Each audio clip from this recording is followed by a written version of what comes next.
Josué chapitre 5.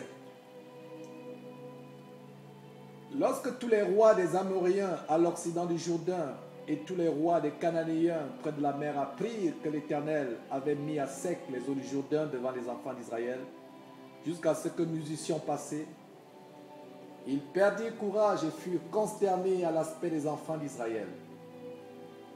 En ce temps-là, l'Éternel dit à Josué, « Fais-toi des couteaux de pierre et circoncis de nouveau les enfants d'Israël une seconde fois. » Josué se fit des couteaux de pierre et il circoncit les enfants d'Israël sur la colline d'Ararat. Voici la raison pour laquelle Josué les circoncit. Tout le peuple sorti d'Égypte, les mâles, tous les hommes de guerre, étaient morts dans le désert pendant la route après leur sortie d'Égypte. Tout ce peuple sorti d'Égypte était circoncis. Mais tout le peuple né dans le désert pendant la route, après la sortie d'Égypte, n'avait point été circoncis.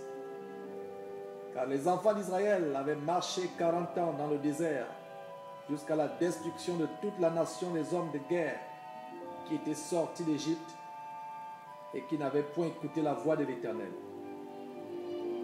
L'Éternel leur jura de ne pas leur faire voir le pays qu'il avait juré à leur père de nous donner, pays où coule le lait et le miel. Ce sont leurs enfants qu'il établit à leur place, et Josué les circoncis, car ils étaient incirconcis, parce qu'on ne les avait point circoncis pendant la route. Lorsqu'on eut achevé de circoncire toute la nation, ils restèrent à leur place dans le camp jusqu'à leur guérison. L'Éternel dit à Josué, « Aujourd'hui, j'ai roulé de dessus vous le propre de l'Égypte. » Et ce lieu fut appelé du nom de Gilgal jusqu'à ce jour. Les enfants d'Israël campèrent à Gilgal et ils célébrèrent la Pâque le 14e jour du mois, sur le soir, dans les plaines de Jéricho.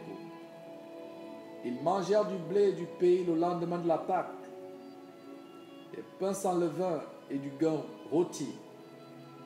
Ils en mangèrent ce même jour.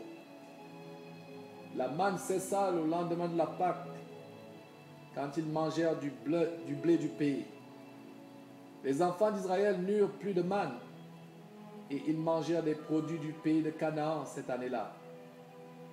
Comme Josué était près de Jéricho, il leva les yeux et regarda. Voici un homme se tenait debout devant lui, son épée nue dans la main. Il alla vers lui et lui dit, « Es-tu des nôtres ou de nos ennemis ?» Il répondit, « Non, mais je suis le chef de l'armée de l'Éternel. J'arrive maintenant. » Josué tomba le visage contre terre, se prosterna et lui dit, « Qu'est-ce que mon Seigneur a dit à son serviteur ?» Et le chef de l'armée de l'Éternel dit à Josué, « ôte tes souliers de tes pieds, car le lieu sur lequel tu te tiens est saint. » Et Josué fit ainsi.